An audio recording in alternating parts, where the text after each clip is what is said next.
khutbah di atas bukit. Jadi di antara khutbahnya Isa yang paling terkenal suatu ketika adalah khutbahnya di atas bukit. Jadi ketika dia naik ke atas bukit, terus orang-orang pada ngejar dia semua, dan ratusan orang ngumpul di situ, terus dia berkhutbah, dikenal sebagai khutbah di atas bukit. Dan ini nanti yang menginspirasi Kunto Wijoyo nulis novel Khutbah di Atas Bukit. Ada yang pernah baca novelnya? Belum ya? Yang tokohnya Barman sama Poppy.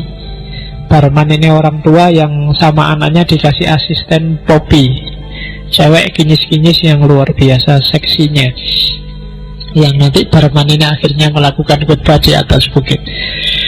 Ya kamu cari sendiri novelnya, yang nulis Kunto Wijoyo. Saya tidak tahu yang kamu baca buku apa aja ya kalau di rumah ya. Kamu bacanya cuma WA sama Facebook terus itu. Oke, sebarkanlah, kan mesti gitu, no email-email itu. Iya, emangnya siapa kok merintah-merintah orang suruh nyebarkan? Iya, oke, kita lihat sekarang khutbah di atas bukit. Ini bagian paling awal. Setelah ada narasi tentang bagaimana Isa naik ke atas gunung kemudian balik, ternyata orang-orang sudah banyak, maka dimulailah khutbah. Ini kalimat-kalimat awalnya semacam ini. Siapa saja sih orang yang berbahagia itu? Katanya Isa. Jadi kalau ada orang ceramah kok terus diawali hadirin yang berbahagia, jangan-jangan inspirasinya dari sini. Ya, karena kalimatnya Isa itu diawali dari berbahagia. Cuma kalau hadirin yang berbahagia kan nggak dijelaskan bahagia apanya, siapa yang bahagia. Ini lagi sumpek utang duit, orang bayar-bayar berbahagia ndase kuno. Oke, jadi berbahagialah orang yang miskin di hadapan Allah, karena merekalah pemilik kerajaan surga. Jadi jangan sumpek kalau kamu dapat anugerah miskin. Itu alamat Allah sayang kamu. Ujianmu semakin sedikit, pertanyaannya besok semakin pendek. Jadi berbahagialah orang yang miskin, karena merekalah pemilik kerajaan surga. Jadi kalau hari ini ada yang bokek, dompetnya tipis, berbahagialah. Loh kan gitu memang fatwanya Nabi Isa. Jangan kebalik. Kalau kamu uangnya banyak baru bahagia. Justru uangmu sedikit, bahagialah. Semakin sedikit yang kamu pikirkan. Kalau uangmu banyak kan kamu mikir macam-macam. Tidak punya uang, mikirnya lebih simpel. Gimana caranya cari uang, kan itu aja. Tapi kalau uangmu banyak, kamu harus mikir cari uang lagi, dan mikir cara membelanjakan uang. Yang ada di pikiran, yang jadi pikiranmu sekarang pasti lebih sedikit daripada orang-orang kaya. Karena orang kaya urusannya lebih banyak. Jadi berbahagialah kamu. Oke, kalau orang kaya itu nyari waktu kayak kalian untuk nongkrong, nonton TV, santai-santai, jam 8 masih tidur, itu tidak bisa. Orang kaya tidak bisa. Kenapa kamu kok masih bisa bangun jam 7? Karena kamu tidak kaya. Loh iya, loh orang kaya itu jam 7, wah sudah waktunya ngantor, sudah waktunya kerja. Begitu dia tidak punya uang, santai, sudah di rumah tidur, bangun jam 10 nggak masalah. Oke, berbahagialah orang yang miskin. Oke, berbahagialah orang yang berduka cita, karena mereka akan dihibur. Ya, yang menghibur Allah. Kalau kamu sedang galau, kalau kamu sedang sumpek, kalau kamu sedang ada masalah, bahagialah. Berarti Allah perhatian padamu, Allah sedang menyapamu, Allah sedang menyenggolmu. Tidak apa-apa, kamu akan dapat hiburan. Allah yang akan tanggung jawab bikin kamu gembira. Jadi kalau kamu sedang sumpek, tinggal kamu ngadep ke atas. Wah, saya bahagia ya Allah, kamu masih ingat padaku, aku tidak dicuekin, aku dikasih ujian kayak gini, berarti kan perhatian padaku. Tak pikir aku dicuekin, mau ngapain aja boleh, ternyata diingatkan juga tuh. Itu bagi yang sedang berduka cita, tenang aja, nanti Allah yang akan menghibur kamu. Berbahagialah orang yang lemah lembut, karena mereka akan memiliki bumi. Ini nggak perlu tak jelaskan. Dunia ini miliknya orang yang penuh kasih sayang, penuh cinta, hatinya lemah lembut.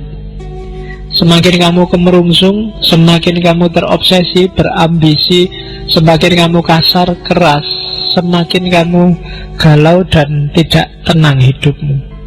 Orang-orang yang tenang dan menguasai dunia adalah orang-orang yang lemah lembut.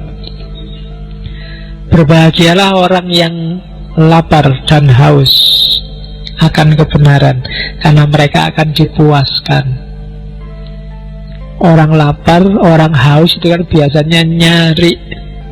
Karena kamu lapar dan haus kebenaran, maka kamu akan nyari kebenaran. Dan tidak ada orang yang nyari kebenaran dan gagal. Cari cerita-cerita para filosof, cerita para nabi, Allah akan menyambutmu sampai kamu puas. Nabi Ibrahim nyari kebenaran, dan ketika Allah puas dengan usahanya, dianugerahilah kebenaran itu, entah dengan jalan apa. Jadi bahagialah kamu yang masih pingin cari ilmu, pingin dapat pengetahuan, apalagi umur-umur kalian. Meskipun kadang-kadang kamu salah niat, masih muda niatnya besok kerja apa, besok kaya apa enggak, besok kawin sama siapa, kuliah ini ijazahku laku apa enggak. Yang di pikiranmu kan itu eman-eman. Kalau kamu nyari kebenaran, yang kecil-kecil akan ikut. Kamu akan dipuaskan oleh Allah dalam hidupmu. Yarfa'illahul ladzina amanu minkum waladzina utul ilma darajat. Derajatmu akan tinggi kalau kamu jalan di dunia keilmuan. Derajat tinggi tidak harus kaya, biar nanti kamu rasakan sendiri. Berbahagialah orang yang murah hatinya, karena mereka juga akan dapat kemurahan dari Allah. Jangan pelit. Pelit itu tidak cuma urusan uang, urusan ilmu, bahkan urusan senyum, murahlah. Ya kan? Terus berbahagialah orang yang suci hatinya, karena mereka akan melihat Allah. Hanya yang hatinya jernih yang bisa merasakan dan tahu kehadiran Allah. Berbahagialah orang yang membawa damai, karena mereka akan disebut anak-anak Allah. Bawa kedamaian, kamu akan disebut pasukannya Allah. Kalau dalam bahasa kita mungkin Hizbullah, anak-anak Allah, pasukannya Allah. Dan orang yang disebut ini adalah orang-orang yang membawa kedamaian, bukan orang-orang yang bawa rusuh, bawa sumpek, bawa kacau.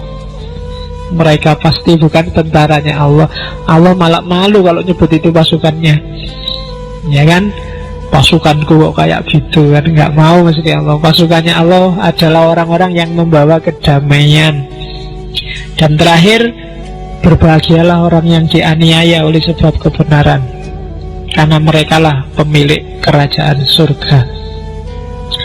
Maka kalau kamu merasa sudah tahu benar, hidup dalam kebenaran, tidak harus takut apapun, tidak harus gentar dengan resiko apapun. Apapun yang terjadi, surga milikmu besok. Nah, itu kalimat-kalimat awal dari khotbah di atas bukit. Terus sekarang pesannya lagi dari Isa alaihi salam, kamu harus jeli ya, jangan kamu berikan barang yang kudus kepada anjing, dan jangan kamu melemparkan mutiaramu kepada babi, supaya jangan diinjak-injaknya dengan kakinya, lalu ia berbalik mengoyak kamu. Hati-hati berhadapan dengan orang bodoh, orang yang tidak mau tahu, orang yang membutakan hati dan pikirannya, dan yang sejenis itu. Manusia itu sebenarnya kalau dia tidak menutup hati dan pikirannya, banyak yang bisa dia dapat. Tapi begitu dia menutup hati dan pikirannya, dia bisa lebih berbahaya daripada yang bahaya. Jadi hati-hati. Orang-orang kayak gini tidak bisa dikasih yang suci-suci, yang agung-agung, karena mereka sudah terikat, sudah terpesona oleh yang selain itu. Kalau kamu kasih yang baik-baik, kadang yang indah-indah, yang bagus-bagus, yang benar-benar, oleh mereka malah diinjak-injak, dan bahkan selanjutnya kamu yang dikejar-kejar. Jadi ini pesannya Nabi Isa. Ada orang-orang tertentu yang kamu harus ngerti levelnya. Jangan ujuk-ujuk, pokoknya ini kebenaran Pak, mau tak sampaikan, yungkus sih. Karena ketika itu ndak pas, akan balik padamu sendiri. Jadi ini pesan ketika kamu mungkin jadi dai atau kamu mau dakwah menyampaikan sesuatu, dilihat makomnya, levelnya. Ya kamu ngerti, misalnya karena kamu sering ngaji filsafat, kamu ngerti kalau wah Karl Marx itu bagus loh, itu untuk keadilan sosial, Marxisme dan kawan-kawan.